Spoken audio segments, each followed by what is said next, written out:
कैलाश पर्वत एक अबूझ पहेली, एक ऐसा रहस्य जिसे आज तक नहीं सुलझाया जा सका।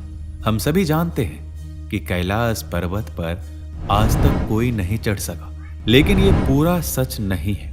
एक तांत्रिक कैलाश पर्वत पर चढ़ने में सफल रहा है और वही तांत्रिक है पहला और आखिरी इंसान जिसे कैलाश पर्वत पर चढ़ने की आज्ञा मिली थी। दोस्तों, आज इस वीडियो में हम बात करेंगे तिब्बत के एक खूंखार तांत्रिक की, जिसने 80 लोगों की हत्या की, पूरे एक गांव को बर्बाद कर दिया, लेकिन इसके बावजूद वो कैलाश पर्वत जैसे पवित्र जगह पर चढ़ने में सक्षम रहा। पर कैसे? जब ये तांत्रिक कैलाश की चोटी पर पहुंचकर जब नीचे आया तो उसने कैलाश पर्वत के रहस्य के बारे में ऐसा क्या बताया कि आज भी लोग तिब्बत में उसे भगवान का रूप मानते हैं और उसके जीवन में एक ऐसी घटना घटती है कि वो खूंखार तांत्रिक एक पूजनीय संत बन जाता है। ये कहानी है मिलारेपा की। आज हम रहस्यों से भरे मिलारेपा के जिंदगी के सच को बताएंगे कि कैसे मिलारेपा एक तांत्रिक बना, कैसे उसने 80 लोगों को मारा, फिर कैसे उसे पूजनीय संत का दर्जा मिला, उसने कैलाश पर्वत पे क्या देखा और कैसे आखिर में मिलारेपा की मौत हुई।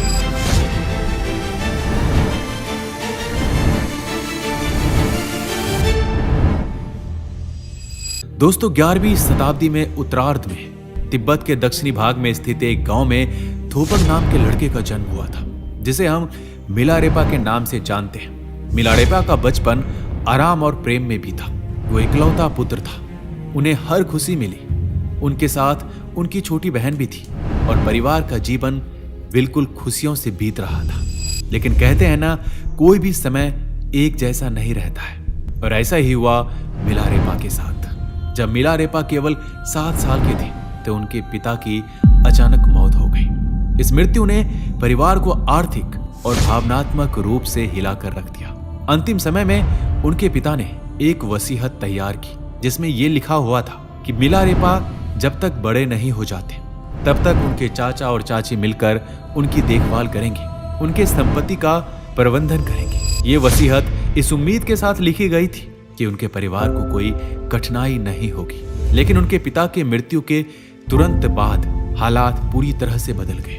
चाचा और चाची जो पहले अच्छे संबंधों का दिखावा किया करते थे, अब वो बदल चुके थे। उन्होंने संपत्ति पर पूरा अधिकार कर लिया और मिलारेपा की माँ और बच्चों को नौकरों की तरह काम करवाने के लिए मजबूर कर दिया। जो घर कभी उन्हें अपना लगता था, अब वो उनके लिए जेल बन गया था।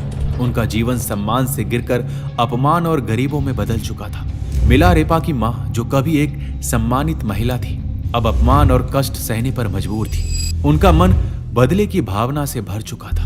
उन्होंने बार बार अपनी संपत्ति वापस पाने की कोशिश की, लेकिन हर बार नाकामी मिली। गांव के लोग इस अन्याय को चुपचाप देख रहे थे, किसी ने उनकी मदद नहीं की। और अंत में मिलारेपा की माँ ने एक कठोर निर्णय लिया। उन्होंने मिलारेपा से कहा, लगता है हम अपनी संपत्ति वापस नहीं पा सकते हैं, लेकिन हम उनसे बदला तो ले सकते हैं, हम उन्हें बर्बाद तो कर सकते हैं। ये शब्द मिलारेपा की जिंदगी बदलने वाली थी। बदले की भावना उनके मन में गहराई तक समा चुकी थी। उनकी माँ की आज्ञा का पालन करते हुए मिलारेपा ने तांत्रिक विद्या सीखने का निर्णय लिया।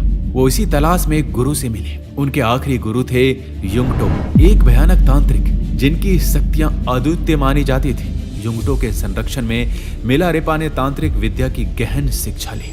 उनके जीवन का बस एक ही उद्देश्य था, बदला। और इस बदले की आग ने उन्हें मौत का मंत्र सीखने की राह पर धकेल दिया। दोस्तों, मौत का मंत्र वो मंत्र था जिसे सीखने के लिए मिलारेपा अपने दुश्मनों के बिना सामने आए मार सकते थे। उन्होंने प्राकृतिक शक्तियों को नियंत्रित करना भी सीख लिया, विशेषकर ओलावृष्टि का आह्वान करना। और इस विद्या का प्रयोग उन्होंने अपने चाचा और चाची के गांव में किया, जहां भारी ओलावृष्टि ने पूरे गांव के फसलों को तबाह कर दिया। गांव के लोग भयभीत थे। उन्हें समझ आ गया था कि यह आपदा कहां से आई है। मिलारेपा की ये पहली विजय थी, लेकिन वो अब रुकने वाले नहीं थे। इसके बाद वो दिन आया जब मिलारेपा ने बदले का सबसे भयानक रूप धारण किया। उनके चाचा के बेटी के शादी का दिन था। पूरा गांव एकत्रित था और मिलारेपा ने इसी मौके का चयन किया। उन्होंने मृत्यु के मंत्र का इस्तेमाल किया। अचानक सांप, मकड़ियां, अन्य जहरीले जीव विवाह समारोह में प्रकट होने लगे। अफरा तफरी मच गई और घर की छत गिर गई। इसमें करीबन 80 लोग मारे गए। मिलारेपा का बदला पूरा हुआ। मिलारेपा की मां को गर्व हुआ। उन्होंने गांव में घोषणा की कि उनका बेटा बदला ले चुका है। लेकिन मिलारेपा के मन में कुछ और ही चल रहा था। बदले की आग में जलने वाले मिलारेपा को अब यह एहसास हो रहा था कि उन्होंने क्या खो दिया है। वो अपराध बोझ से गिर गए थे। कई निर्दोष लोग मारे गए थे और बदले से जो संतोष मिलना चाहिए था, अब वह एक भयानक पश्चाताप में बदल चुका था। और यहाँ से शुरू हुआ मिलारेपा का आत्मिक सफर। इसी समय उनकी मुलाकात एक बौद्ध लामा से हुई, जिन्होंने उन्हें गुरु मारपा के पास जाने की सलाह दी। मारपा एक महान बौद्ध गुरु थे, जिन्होंने भारत से बौद्ध धर्म की गहरी शिक्षाएं प्राप्त की थी। तिब्बत में उन्होंने एक अनुवादक के रूप में भी जाना जाता था, क्योंकि उन्होंने बौद्ध धर्म के महत्वपूर्ण ग्रंथों का अनुवाद किया था। जब मिलारेपा गुरु मारपा के गांव पहुंचे तो उनके सामने एक कठिन परीक्षा थी। मारपा ने उन्हें कठोर साधना करने के लिए कहा, जो कभी कभी तो बेतहासा कठिन हो जाती थी। उन्होंने मिलारेपा से कई कठिन शारीरिक श्रम करवाए, जैसे पहाड़ों से पत्थर उठवाना और उन पत्थरों को दूर दूर तक ले जाना। ये सब मिलारेपा के शरीर को थका देता था, लेकिन उनकी आत्मा को जागृत कर रहा था। धीरे धीरे उन्होंने गुरु की शिक्षाओं को आत्मसात किया और उनकी कठिन साधना ने मिलारेपा के अंदर एक नई शक्ति और ज्ञान का प्रवेश कराया। गुरु मारपा के कठिन परीक्षा के बाद मिलारेपा ने साधना के उच्चतम शिखर को छुआ और आत्मज्ञान की ओर एक और कदम बढ़ाया। उन्होंने बौद्ध धर्म के तत्वों को समझा और अपने अतीत के कर्मों का प्रायश्चित किया। अब वो तांत्रिक नहीं थे, बल्कि एक पूजनीय संत बन चुके थे। तो दोस्तों, यहाँ से एक तांत्रिक की कहानी खत्म होती है। अब शुरू होती है मिलारेपा के कैलाश पे चढ़ने की कहानी। तिब्बत में स्थित कैलाश पर्वत हिंदू धर्म के कई ग्रंथों में मिलता है। शिव पुराण, स्कंद पुराण, मत्स्य पुराण आदि में कैलाश खंड नाम से अलग अलग अध्याय भी है। इसमें कैलाश पर्वत की महिमा और चमत्कारों के बारे में बताया गया है। कैलाश पर्वत को भगवान शिव का निवास स्थान माना गया है। यहाँ भगवान शिव अपने परिवार और अन्य देवी देवताओं के साथ निवास करते हैं। कैलाश मानसरोवर की यात्रा के दौरान इस पर्वत की परिक्रमा की जाती है। कैलाश पर्वत अपने आप में कई रहस्य समेटे हुए हैं। पौराणिक कथाओं के अनुसार इस पर्वत के पास प्राचीन धन कुबेर की नगरी है।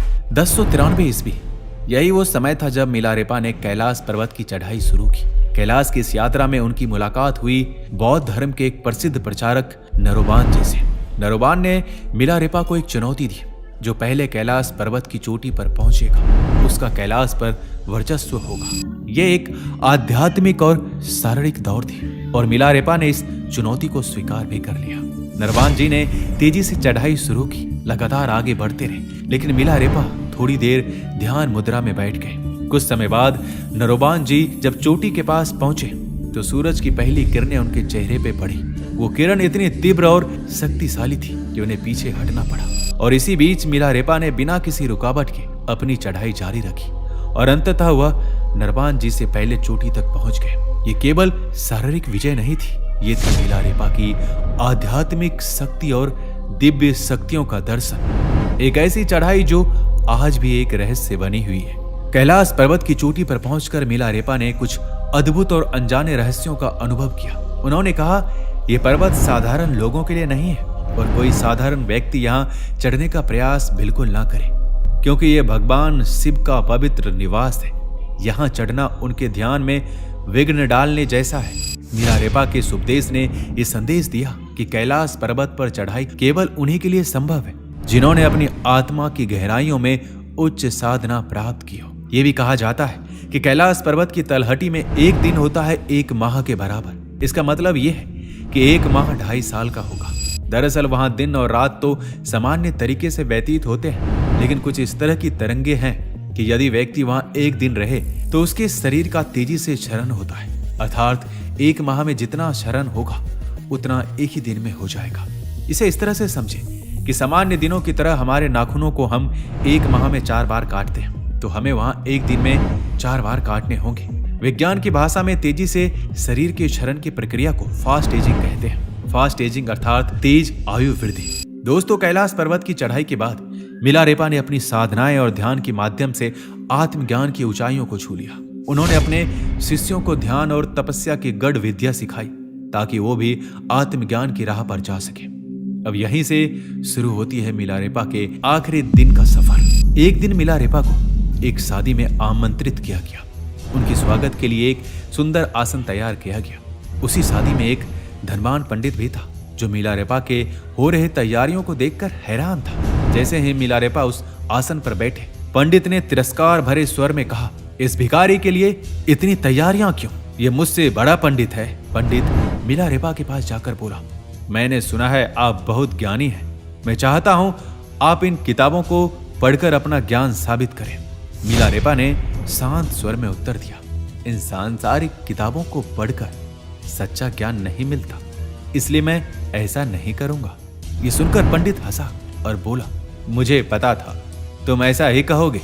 मैं तुम्हें बेनकाब करने ही आया था। उसने बदतमीजी से बातें जारी रखी, जिसे देखकर आसपास के लोग उसे रोकने लगे, लेकिन पंडित और गुस्से में भर गया और वहां से चला गया। अपने मन में बदले की भावना रखते हुए पंडित ने योजना बनाई कि वह किसी भी तरह मिलारेपा को मार देगा। उसने एक महिला को चुना और उसे लालच देकर उसने कहा कि आपको विष से मिला हुआ दही आपको मिलारेपा को खिलाना होगा। अगर उसने ऐसा कर दिया तो उसे एक हीरे का हार और शादी का वादा मिलेगा। महिला लालच में आकर विष वाला दही लेकर मिलारेपा के पास पहुंची। जैसे ही मिलारेपा ने उसे देखा, वह तुरंत समझ गए। उन्होंने मुस्कुराते हुए कहा, मैं ये दही खाऊंगा, लेकिन पहले तुम वह हीरे का हार ले आओ, क्योंकि वह शादी का वादा तो कभी पूरा नहीं हो सकता। ये सुनकर महिला डर गई और पंडित के पास लौटकर सब कुछ बताया। पंडित ने हार देकर उसे फिर से भेजा। जब वह हार लेकर वापस आई, तब मिलारेपा ने दही स्वीकार किया। जैसे ही उन्होंने विष वाला दही खाया, महिला रोते हुए माफी मांगने लगी, लेकिन मिलारेपा ने उसे सांत्वना दी और कहा, घबराओ मत, मेरा समय आ गया है। ये सुनकर वह महिला उनकी शिष्य बन गई। इसके बाद मिलारेपा ने अपने शिष्यों को बुलाया और कहा कि वह शीघ्र ही शरीर त्यागने वाले हैं। उनके संदेशों को सुनने के लिए न केवल शिष्य बल्कि देवी देवता भी इंतजार कर रहे थे। आकाश से पुष्पों की वर्षा हो रही थी, हवाओं में सुगंध फैल चुकी थी और मधुर संगीत बज रहा था।